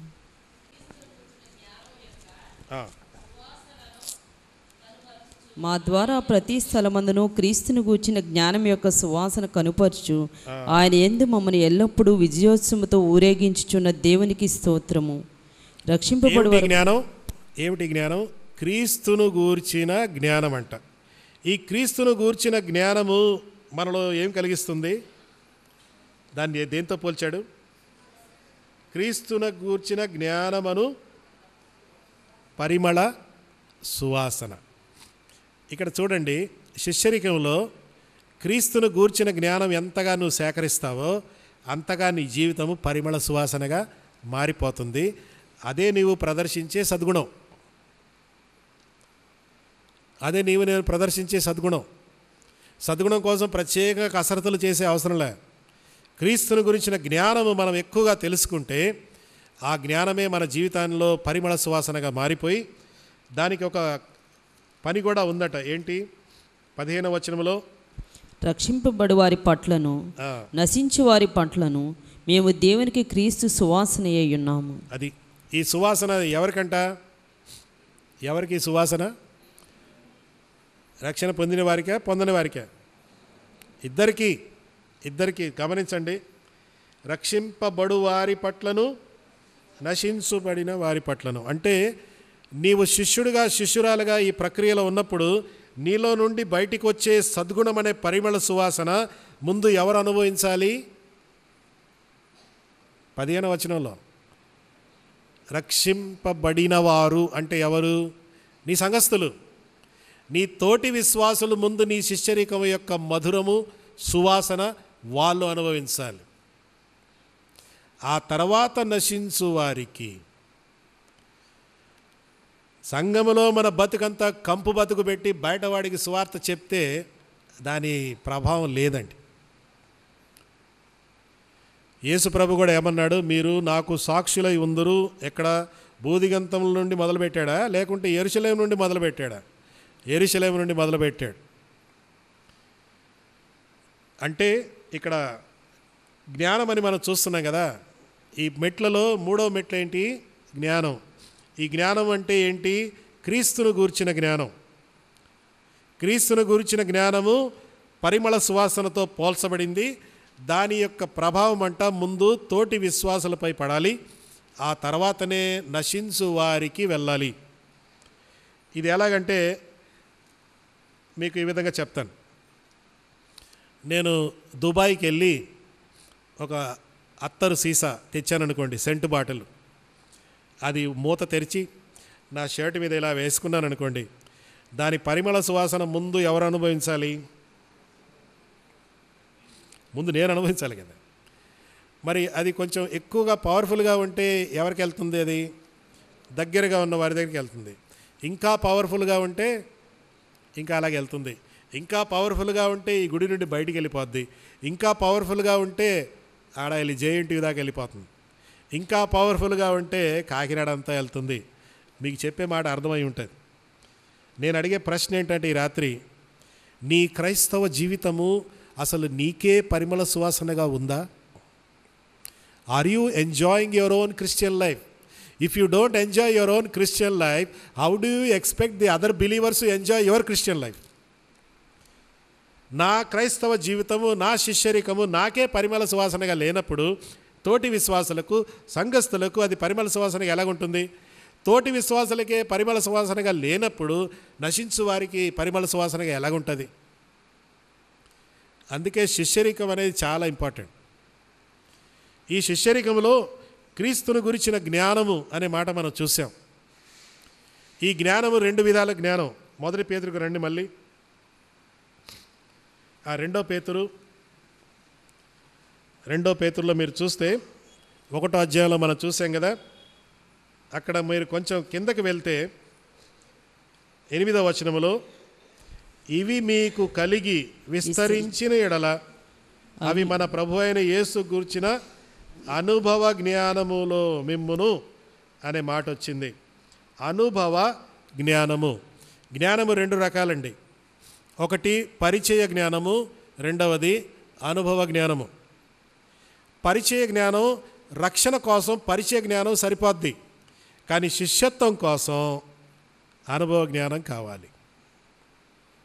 నేను యేసుని తెలుసుకున్నాను సార్ అని కొంతమంది అంతవరకే ఆగిపోతున్నారు, చాలా పోగొట్టుకుంటున్నాం. పరిచయ జ్ఞానం, అనుభవ జ్ఞానం. నాకు పెళ్ళై 26 సంవత్సరాలు. పెళ్ళైన మొదటి దినాల్లో, పెళ్ళి కాకముందు, అమ్మాయి నిశ్చితార్థం అయ్యాక నా భార్య గురించి నాకు పరిచయ జ్ఞానమే. ఇప్పుడు మాది అనుభవ జ్ఞానం. రక్షణ పొందటం పరిచయ జ్ఞానం, శిష్యరికము అనుభవ జ్ఞానం. అందుకే ఇక్కడ ఏమంటాడంటే 8వ వచనంలో, ఇవి మీకు కలిగి ఇంకా ఏమవ్వాలి? విస్తరించిన ఎడల క్రీస్తును గూర్చిన అనుభవ జ్ఞానములో మిమ్మును సోమరులుగా నిష్ఫలులుగా కాకుండా చేయును. ఇది మనకు కావాలి. సో నేను ఈరోజు మిమ్మల్ని అడిగే ప్రశ్న ఏంటంటే, రక్షణ దినాన నీవు పొందిన క్రీస్తు పరిచయ జ్ఞానం వరకే ఉన్నావా ఇంకా? లేకుంటే అనుభవ జ్ఞానంలో ఎదుగుతున్నావా? అనుభవ జ్ఞానంలో ఎదగాలంటే ఈ మెట్లన్నీ ఎక్కాలండి. ఈ మెట్లు శిష్యరికానికి ఒక ప్రక్రియ. నేను కొత్త ఏం చెప్పటంలే, బైబిల్లో ఉన్నాయో చెప్తున్నాను. సో ఇప్పుడు ఈ వ్యక్తి సద్గుణము నుండి జ్ఞానం అనే మెట్లు ఎక్కేశాడు. ఈ జ్ఞానము మనము చచ్చే వరకు ఈ జ్ఞానాన్ని మనము సేకరిస్తూనే ఉండాలి, తెలుసుకుంటూనే ఉండాలి. ఎవరు కూడా, ఏ శిష్యుడు కూడా, ఏ శిష్యురాలు కూడా, మనం ఎవరం కూడా మన ఆధ్యాత్మిక జీవితంలో తృప్తి పడకూడదు. Never be satisfied with your spiritual life. ఏ రోజైతే నేను నా ఆధ్యాత్మిక జీవిత విషయంలో తృప్తి పడిపోతానో ఆ రోజు నుండి నేను దిగజారటం మొదలవుతాను. సాతానుడు చెవిలో వచ్చి చెప్తాడు, ఇంకెందుకులే, ఇంతకంటే ఏముంది, నీకంటే పెద్ద బిలీవర్ ఎవరు లేరు చర్చిలో, నీకంటే ఎక్కువ ప్రార్థన చేసేవాళ్ళు లేరు కదా, నీకంటే ఎక్కువ బైబిల్ చదివేవాళ్ళు లేరు కదా, నువ్వే చాలా బెస్ట్, అందరికంటే నువ్వే క్రమంగా గుడికి వెళ్తావు, నువ్వే అన్నీ కరెక్ట్గా చేస్తావు, కాబట్టి ఇంతకంటే ఇంకేమీ లేదులే అని వాడు చెవిలో చెప్పాక మీరు కూడా ఫీల్ అయిపోయి, అవును కదా ఇంతకంటే ఇంకేమన్నా లేదు కదా అంటే నో. అందుకే 8వ వచనంలో ఏమన్నాడంటే, ఇవి మీకు కలిగి విస్తరించాలి అన్నాడు. విస్తరించాలి అంటే అర్థం ఏంటి? ఉన్న దాంట్లో తృప్తి పడకు. విశ్వాసిగా ఉన్నవాడు తన ఆధ్యాత్మిక జీవితంలో తృప్తి పడే ఉంటాడు, కానీ శిష్యరికంలో ప్రవేశించిన వ్యక్తి అసంతృప్తి కలిగి ఉంటాడు. ఇంకా దేవుని తెలుసుకోవాలి, ఇంకా దేవునికి సమీపంగా రావాలి, ఇంకా జ్ఞానంలో ఎదగాలి, ఇంకా యేసయ్యను తెలుసుకోవాలి, ఇంకా నాకు కేవలం పరిచయ జ్ఞానం కాదు, నాకు అనుభవ జ్ఞానం కావాలి. How much do you know Jesus? యేసుక్రీస్తు గురించి ఎంతవరకు తెలుసుకున్నావు? పరిచయ జ్ఞానం వరకే ఉందా? అనుభవ జ్ఞానానికి వెళ్ళిపోయావా? విస్తరించాలి అన్నాడు. సరే, మళ్ళీ కొంచెం ముందుకెళ్దాం. ఇప్పుడు జ్ఞానము తర్వాత మీ జ్ఞానమునకు ఆశా నిగ్రహం అనే మాట. ఆశా నిగ్రహం అనే మాట ఎందుకంటే, మనము జ్ఞానాన్ని సేకరిస్తూ జ్ఞానములో ఎదుగుతూ ఉంటే ఒక ప్రమాదం ఉంది. ఏంటా ప్రమాదం అంటే, మనకు గర్వం వస్తుంది. గర్వం వచ్చేస్తుంది. నాకే బైబిల్ తెలుసు, నాకే ప్రార్థన చేయటం తెలుసు, నేనే బెస్ట్ బిలీవరు, నేనే అంటే అక్కడ మళ్ళీ నెక్స్ట్ బెట్ ఏంటంటే, బాబు కంట్రోల్ చేసి ఆశా నిగ్రహం, కంట్రోల్ కంట్రోల్ కంట్రోల్. ఈ రోజుల్లో సంఘాల్లో చాలామంది ఆ మీటింగులు, ఈ మీటింగులు, ఈ సెమినారు, ఆ ట్రైనింగు, ఈ ట్రైనింగ్ వెళ్ళొచ్చేస్తారు, చాలా నేర్చుకున్నామని ఫీల్ అయిపోతారు. దానివల్ల తప్పుడు అడుగులు వేసి దొంగబోధలు చేయటం మొదలెడుతున్నారు. అలాంటప్పుడు ఇక్కడ ఈ శిష్యరికంలో ఏంటంటే, మన జ్ఞానము మనల్ని జాగ్రత్తగా తీసుకెళ్ళాలి. మితిమీరిన జ్ఞానం, మితిమీరిన వేదాంతం, మితిమీరిన థియాలజీ అది మనల్ని తప్పుదారి పట్టిస్తుంది. కాబట్టి ఈ శిష్యరికంలో ఉంటే శిష్యరికం నెక్స్ట్ స్టెప్ ఏంటంటే కంట్రోల్ చేస్తుంది. Control control control. దేవుడు కూడా చెప్తాడు, ఇంతవరకు చాలు, నెక్స్ట్ స్టెప్ నేను చూస్తాను. మనకు అన్నీ అందుబాటులో ఉన్నంత మాత్రాన అన్నీ నేర్చుకోవాలని అవసరం లేదండి. 24 గంటలు టీవీలో ప్రసంగాలు వస్తాయని అన్నీ వినటానికి అవసరం లేదండి. ఇవన్నీ ఎక్కువ వినేసి మనం తప్పుదారిలోకి వెళ్ళిపోయే ప్రమాదం ఉంది. కాబట్టి ఈ శిష్యరికం యొక్క ప్రక్రియ ఏమంటుందంటే, హలో స్టాప్ కంట్రోల్ చేసుకో అంటుంది. ఎందుకంటే ఎఫెసీ పత్రిక 2వ అధ్యాయంలో ఏముంది? ఎఫెసీ 2లో, మీరు మీ అపరాధముల చేతను పాపముల చేతను చచ్చిన వారై ఉండగా, మీరు అలా ఉన్నప్పుడు ఏం చేసేవారంటే 3వ వచనములో, శరీరము యొక్కయు మనసు యొక్కయు కోరికలను నెరవేరుస్తూ వచ్చారు. ఆధ్యాత్మిక కోరికలు నెరవేర్చలేకపోతున్నారు. ఎందుకంటే ఆత్మ చచ్చిన స్థితిలో ఉంది కాబట్టి మీరు నెరవేర్చే కోరికలన్నీ కూడా శరీర సంబంధమైనవి, మనసు సంబంధమైనవి. మారు మనసు పొందాక, శిష్యరికంలో వచ్చాక మన కోరికలు శరీరానుసారమైనవి కాకుండా వీటిని అదుపులో పెట్టుకొని ఆత్మానుసారంగా నడవాలి. సో ఈ శిష్యరికం మనల్ని అదుపులో పెడుతుంది. కమాన్, కంట్రోల్, టూ మచ్ ఏం అవసరం లేదు. ఇది మరొక మెట్టు. ఆ తర్వాత మీరు చూస్తే సహనము అనే మాట వచ్చింది. ఆశానిగ్రహము, సహనము. ఈ ఆశానిగ్రహం నన్ను కంట్రోల్ చేస్తుంది కాబట్టి నాకు కావాల్సింది ఓర్పు, సహనము, విధేయత, ఓర్పు, ఓపిక. శిష్యత్వము ఫాస్ట్ ఫార్వర్డ్ లేదండి. టేప్ రికార్డర్లో పాట ఇష్టం లేకుంటే ఫాస్ట్ ఫార్వర్డ్ చేసి నెక్స్ట్ పాటకి వెళ్ళిపోతాం. శిష్యరికంలో ఫాస్ట్ ఫార్వర్డ్ లేదండి. ఓపికతో ఒక్కొక్క మెట్టెక్కాలి. ఓపిక కావాలి. విశ్వాసులకి ఓపిక ఉండదు. విశ్వాసులకు అన్నీ టకటక జరగాలి. కానీ శిష్యత్వంలో ఉన్నవారు ఓపికతో ముందుకెళ్ళాలి. ఎందుకంటే దేవుని సమయము, దేవుని చిత్తము, దేవుని పద్ధతులు దేవునికి వదిలేయాలి. ఓపిక లేదంటావా? ఒక బ్రదరు ప్రార్థన చేస్తున్నాడు ఈ విధంగా, దేవా నాకు ఓపిక ఇవ్వవా, కానీ ఇప్పుడే కావాలి అన్నాడట. దేవా నాకు ఓపిక ఇవ్వవా, కానీ ఇప్పుడే కావాలి, ఇస్తావా లేదా? దేవుడు అన్నాడంట, కొంచెం ఓపిక పట్టరా నాయన.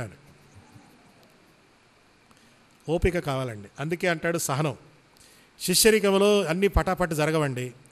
శిష్యరికంలో అంటే టకాటకా జరగవండి. శిష్యరికంలో మనకు సహనం కావాలి, ఓర్పు కావాలి. వేచి ఉండుట అనే మాట, వేచి ఉండుట. అక్కడ వాడబడిన గ్రీకు భాషలో హుపమోనే అంటే వేచి ఉండుట, కనిపెట్టుట. కనిపెట్టుట. ప్రభా నేనేం చేయాలి చెప్పు, నెక్స్ట్ స్టెప్ ఏంటి, నా జీవితంలో సద్గుణంలో ఇంకా ఏమైనా ఉందా చెప్పవా అంటూ కనిపెట్టాలి. దేవుడు సహాయం చేస్తాడు. దేవుడు ఒక పాపముతో డీల్ చేసేటప్పుడు ఆ పాపాన్ని పూర్తిగా ఒప్పుకోనంత వరకు నెక్స్ట్ స్టెప్ తీసుకెళ్ళడు. మనం ఆ పాపాన్ని అక్కడే పెట్టేసి ప్రభా నన్ను దీవించవా అంటే ముందు దాంతో డీల్ చేయరా అంటాడు. అందుకే అది డీల్ చేసేటప్పుడు మనకు వేచి ఉండుట, కనిపెట్టుట, ఓపిక, సహనం కావాలి. ఇది శిష్యరికంలోనే పాసిబుల్.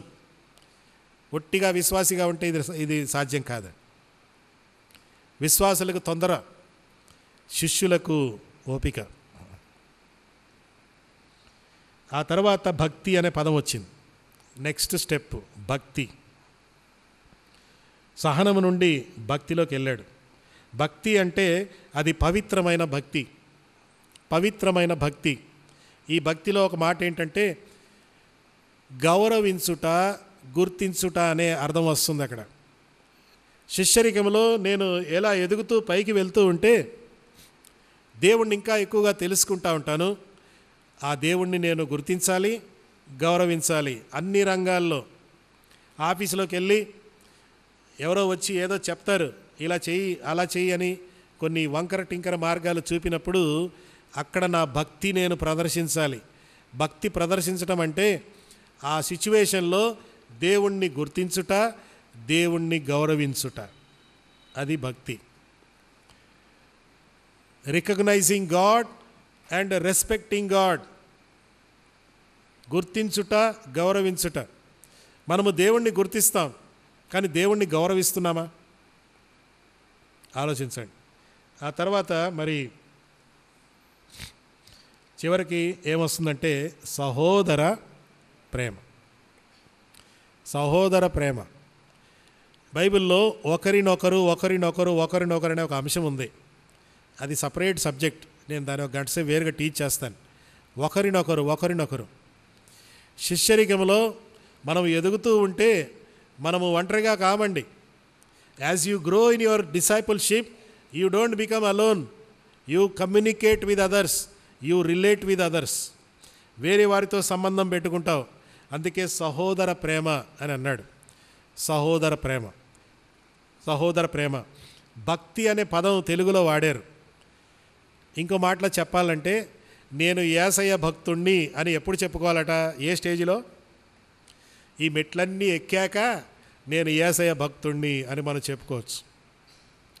ఒట్టిగా నమ్మేసి నేను కూడా యేసుప్రభు నమ్ముతున్నాను, నేను కూడా యేసయ్య భక్తుణ్ణి అని చెప్పడం, ఆ భక్తి అది విశ్వాసుల వరకే.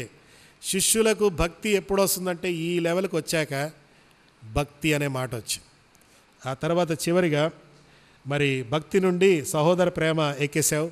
సహోదర ప్రేమ ఎక్కాక మరి చివరిగా దయ అనే మాట వచ్చింది. దయ.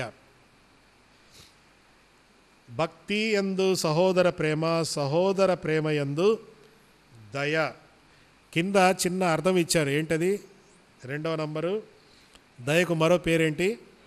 ప్రేమ అని ఉంది. అదే కరెక్ట్ పదం. గ్రీకు భాషలో అక్కడ మన తెలుగులో దయ అని రాశారు, గ్రీకు భాషలో అగాపే అని రాశారు. ఇదంతా ఎందుకు చెప్తున్నానంటే మన యొక్క శిష్యరికమట మనల్ని విశ్వాసము నుండి ఎక్కడికి తీసుకెళ్తుందంటే దయ. దయ ఏంటి? అగాపే. అగాపే అంటే దేవుని ప్రేమ, దైవికమైన ప్రేమ, నిస్వార్థమైన ప్రేమ, త్యాగపూరితమైన ప్రేమ, అవతల వ్యక్తి నుండి ఏమీ ఆశించినటువంటి ప్రేమ. అలాంటి స్టేజ్కి వెళ్ళాలి మనం. అలాంటి స్టేజ్కి వెళ్ళాలంటే మామూలుగా విశ్వాసులుగా ఉంటే మనం వెళ్ళలేం.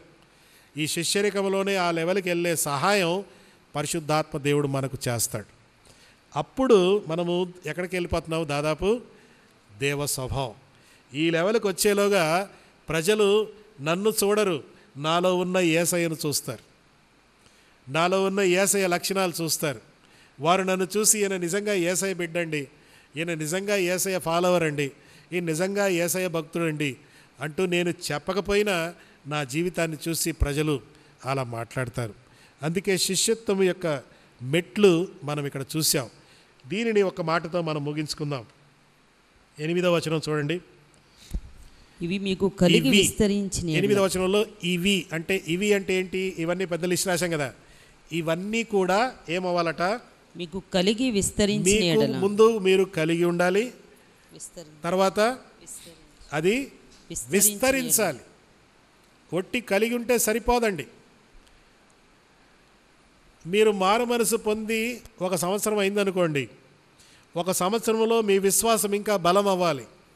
1 సంవత్సరం తర్వాత మీ సద్గుణాలు ఇంకా ఎక్కువ కనపడాలి. 1 సంవత్సరం అయ్యాక మీ జ్ఞానం పెరగాలి. 1 సంవత్సరం అయ్యాక మీ ఆశ నిగ్రహం ఇంకా ఇంప్రూవ్మెంట్ కనపడాలి. అలా ఒక్కొక్కటి మీరు చూస్తే మీరు విస్తరించాలి. అది శిష్యరికంలోనే పాసిబుల్ అండి. విస్తరించిన ఎడల ఏమంటున్నాడు? అవి మన ప్రభు అయిన యేసుక్రీస్తును గూర్చిన అనుభవ జ్ఞాన విషయంలో మిమ్మల్ని సోమరులైనను నిష్ఫలైనను కాకుండా చేయను. అది గ్యారంటీ. శిష్యత్వానికి దేవుడు మనకిచ్చే గ్యారంటీ ఏంటో తెలుసా? ఇవి మనము పాటిస్తే, వీటిని మనం విస్తరిస్తే దేవుడు గ్యారంటీ ఏమిస్తున్నాడంటే మిమ్మును సోమరులుగాను నిష్ఫలుగా కాకుండా చేయును. శిష్యరికంలో ఇదే గ్యారంటీ. శిష్యరికము నాలో ఉందో లేదో అంటానికి ఇండికేటర్స్ ఏంటంటే ఆ శిష్యుడు సోమరి కాదు, నిష్ఫలుడు కాదు. విశ్వాసులు సోమరులుగా ఉంటారు, విశ్వాసులు ఫలం అనేది కనపడదు. కానీ శిష్యులు మాత్రం నిష్ఫలులుగా ఉండటానికి వీలు లేదు, సోమరులుగా ఉండటానికి వీలు లేదు. అలా చేస్తే ఇవి ఎవరికి లేకపోవునో. మళ్ళీ వార్నింగ్ ఏంటట? లేకపోతే ఏమవుతానంట చెప్పండి.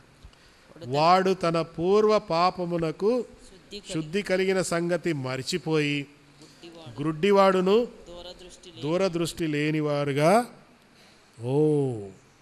శిష్యరికంలో కొంచెం అలక్ష్యం చేసిన సమస్య ఉంది. ఏంటంట? మీరు ఇవి మీలో లేకపోతే మీరు రక్షణ పొందారనే విషయం కూడా మర్చిపోతారు. చూసారా? పూర్వ పాపములకు శుద్ధి కలిగిన సంగతి మరిచిపోయి గ్రుడ్డివాడిలాగా దూరదృష్టి వాడిగా ఉంటున్నారు. అందువలన సహోదరులారా, మీ పిలుపును ఏర్పాటు నిశ్చయము చేసుకొని జాగ్రత్త పడుడి. మీరు ఇట్టి క్రియలు చేయువారైతే ఏమవుతారట? ఎప్పుడునూ తొట్టిల్లరు. మీరెప్పుడు కూడా తొట్టిల్లరు. తొట్టిల్లరు. ఇది శిష్యత్వంలో గ్యారంటీ. సో రేపు మనము దీని గురించి ఇంకా చూద్దాం. సంఘము యొక్క ఉద్దేశం రేపటి టాపిక్. ఈ సంఘములో నేనేం చేయాలి, నా బాధ్యత ఏంటి అనే విషయాన్ని రేపు మనం చూద్దాం. రండి ప్రార్థన చేసుకుందాం.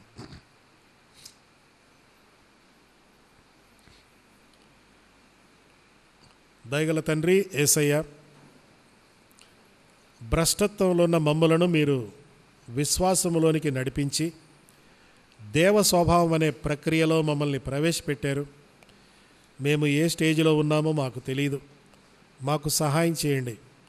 ఉన్న వాటిలో తృప్తి పడక వీటిలో మేమింకనూ విస్తరించి అభివృద్ధి చెంది నిష్ఫలంగాను సోమరులుగా ఉండకుండా నీ కొరకై ఈ లోకములో సమాజములో క్రీస్తు జ్ఞానం యొక్క పరిమళ సువాసన వెదజల్లేవారిగా ఉండునట్లు మాకు సహాయం చేయండి. యేసయ్య నామమున అడుగుచున్నాము తండ్రి.